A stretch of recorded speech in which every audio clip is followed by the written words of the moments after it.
And now we turn to the assigned reading for this unit, Sir Gawain and the Green Knight. I'll talk a little bit about the literary features of this work and sketch some broad themes that you might want to look for as you read, and which should help you with your discussion questions. We don't know just who wrote Sir Gawain and the Green Knight. The poem was actually found in a group with 3 other poems, all written in the same style, so scholars believe that the same poet wrote all 4 works. We do know that the author wrote in the Northwest Midlands dialect of English. In fact, it was the very dialect of this piece that might have kept it in relative obscurity until the 19th century when it was rediscovered. William Caxton, the first English retailer of printed books, had a profound influence on the canon of English literature. The works of literature that he printed, including our next reading, Chaucer's Canterbury Tales, tended to be in the East Midlands dialect, which was the kind of English spoken in London at the time. For this reason, the poem was lost to history until it was rediscovered in 1839. However provincial the Gawain poet's dialect might have been, Sir Gawain and the Green Knight is a highly sophisticated work of literature. It is written in the alliterative style, like Beowulf, but contains a bob and wheel section of 4 rhyming lines at the end of each stanza. The poem is also divided into fits, or sections. The audience for this poem would have been familiar with the Arthurian tales as interpreted by the French writers, as well as understanding the rather archaic Old English vocabulary the Gawain poet employed. The story is set when Arthur is still a young king. Although Lancelot is mentioned as one of Arthur's knights, it is Gawain who is considered the best knight of the Round Table. He is also Arthur's sister's son, just like Beowulf was King Hygelac sister's son, or nephew. According to Anna Small, quote, there is a long tradition of the special relationship between sister sons and their uncles in medieval literature. Roland, from The Matter of France, is a sister son of Emperor Charlemagne, for example. In terms of literary genres, Sir Gawain and the Green Knight is a romance, but it shares several similarities to epics. For instance, the hero, as the nephew of the king, does come from high social status. There are several arming of the hero scenes, and there is a long journey.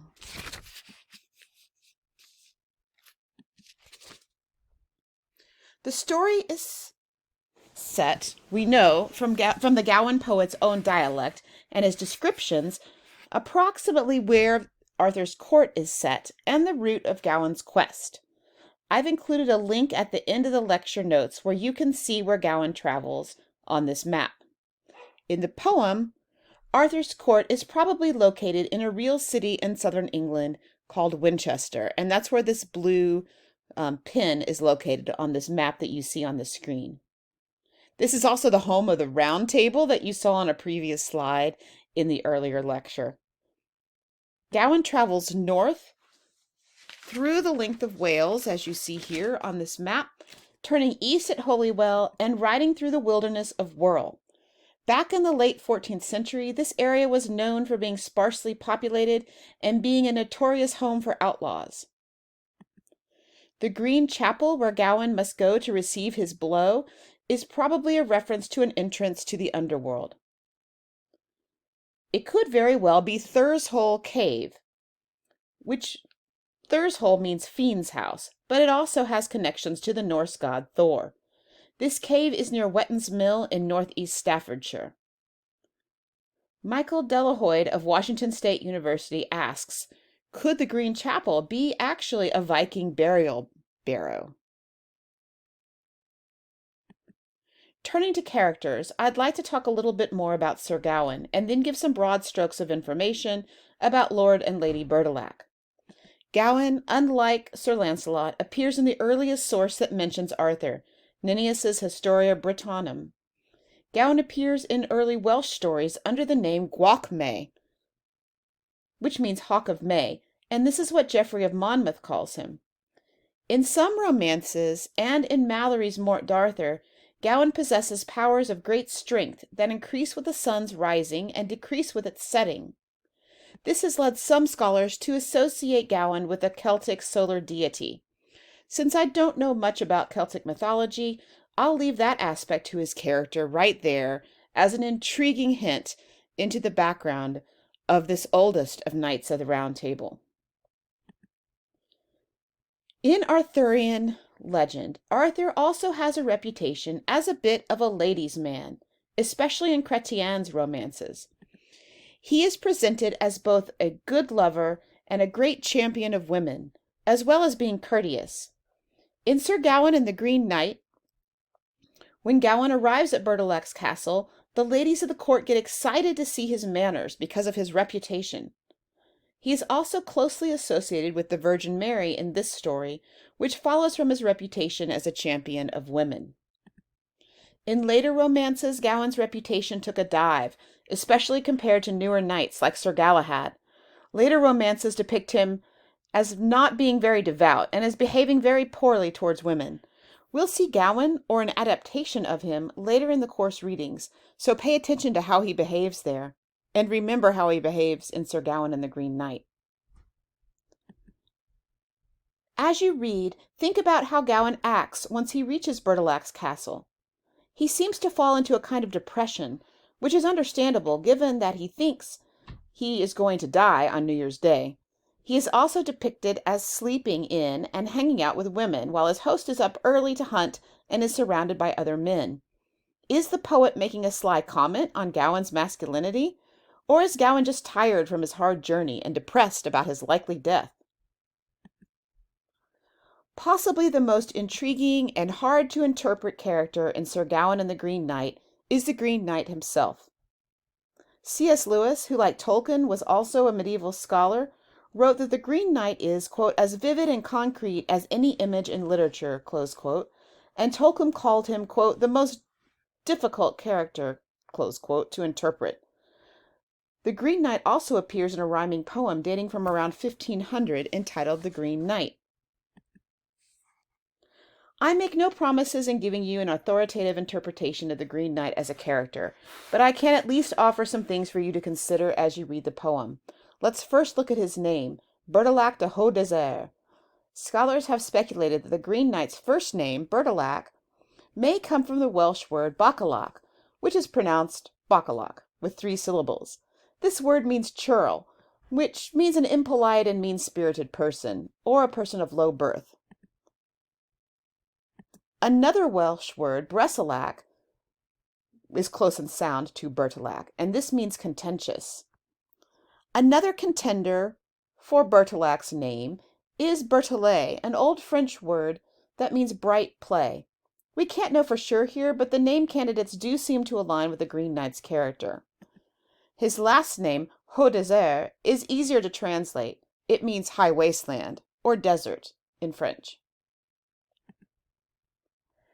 There is a long tradition of green men in English folklore, and many pubs name the Green Man. The Green Man may be a version of a Celtic fertility god. I'm no folklorist, so I can't really go much further here. But there are some links that may shed a little bit of light on the meaning of the man all in green. In Islamic mysticism, there is a character known as Al-Qadir, a holy man who drank the waters of life that turned him green. Al-Qadir is said to have tested Moses 3 times, just as the Green Knight's wife tests Gawain 3 times. The Crusaders may have brought tales of Al-Qadir back with them to England after the Crusades, and he may have ended up as Bertilac in our poem. During this time period, however, the devil is also commonly depicted as being green, so this could be a reason behind the Green Knight's distinctive coloring. Knowing why the Green Knight is green is not really important to understanding the gist of the story. After all, he is under the enchantment of Morgan Le Fay. Whether or not he is also an otherworldly being in his own right is an open question, and I'm willing to be convinced one way or the other if you'd like to write about this in your discussion post. Let's look at the female characters briefly. There's a lot to say about them, and you might want to talk about them in the discussion post, especially as compared to the very limited role that female characters play in Beowulf. Lady Bertilac is another main character in Sir Gawain and the Green Knight. I'll be interested to hear people's thoughts on her behavior. She certainly is familiar with Sir Gawain's reputation as a ladies' man, and she kind of uses that to manipulate him in some ways. Morgan Le Fay also appears in this story, although the poet doesn't tell us this until near the end, and she is in disguise. She is also related to Gawain and is his mother's sister, and therefore also related to King Arthur. Morgan Le Fay is a famous enchantress in Arthurian lore. And if you're really interested in her, let me recommend The Mists of Avalon by Marion Zimmer Bradley. One feature of Arthurian romances is that they all begin on holy feast days, usually Christmas, Easter, or Pentecost. In Sir Gawain and the Green Knight interrupts Arthur's Christmas festivities. Keep in mind that at this time, Christmas celebrations began on December 25th and lasted until Epiphany, January 6th. Sir Gawain must meet back up with the Green Knight on the following New Year's Day, which was still part of the 12 days of Christmas, and he sets off to find the Green Knight on All Saints' Day, November 1st. There may be thematic reasons why the Gawain poet chose Christmas as the beginning date of the quest. Associated with the longest night of the year, Christmas marks the time when the days start to get longer, symbolizing the promise of spring and summer. The poem contains many references to seasons, so we can, in some ways, view the conflict between the Green Knight and Gawain as the battle between winter and spring. As you read, look out for other objects that might serve as symbols, like Gawain's shield, and post about them in the discussion boards if they interest you.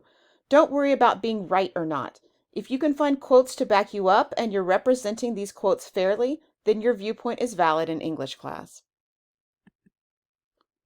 There are several motifs in Sir Gawain and the Green Knight that are common in folklore: the temptation motif, the exchange of gifts, and the beheading game. The temptation motif is a common one in literature of this time period, and the Bible. Gawain is tempted by Lady Bertilac 3 times in Sir Gawain and the Green Knight, and proves himself a worthy knight. Elsewhere in Arthurian literature, Gawain is also tempted. For instance, in Umbo, a 13th century French tale, Gawain is also tempted by a beautiful woman, but this time he succumbs to temptation, telling his companion Umbo that he is not made of wood. You will also see Gawain and Bertilac exchanging gifts 3 times. We have seen gift-giving as an important aspect of leadership in Beowulf, but in Sir Gawain and the Green Knight, the giving of gifts is not a one-way street, and it must be reciprocated. The beheading game, though bizarre to us, is actually quite a widely used motif in Arthurian literature, appearing in at least 8 different tales from various countries. It is also a common Celtic motif. For example, in Fled Bricua, or Bricua's Feast, a churl, incidentally called a bacalauc, who is actually the king of Munster in disguise, challenges 3 men to a beheading game. Only Cuchulainn, the Irish superhero, takes him on. There is also a beheading game in the continuation of Chrétien's Percival, finished after Chrétien died, mentioned in a story within a story called The Life of Caradoc. Beheading games appear in other French tales as well as German stories. Again, like the Green Man himself, this game could be associated with fertility rituals or Celtic gods. I'd like you to keep an open mind as you read and notice the gorgeous descriptions. If you're intrigued by any of the following types of things, or others, keep this work in mind for your final paper. Of course, there are many fine pieces of literature in this survey class that you can write about, but here are some things that I noticed for this story. First, the writer described food and clothing or domestic things in great detail. In fact, I recommend reading this story after you've had a good meal. Pay attention to how hunting, considered a high-class and manly sport in the Middle Ages, is depicted. Bertilac goes on 3 hunts and kills 3 types of prey. There are elaborate descriptions not only of the hunting technique, but also the processing of the kill. If you're a hunter, and I'm not, can you read anything into these descriptions?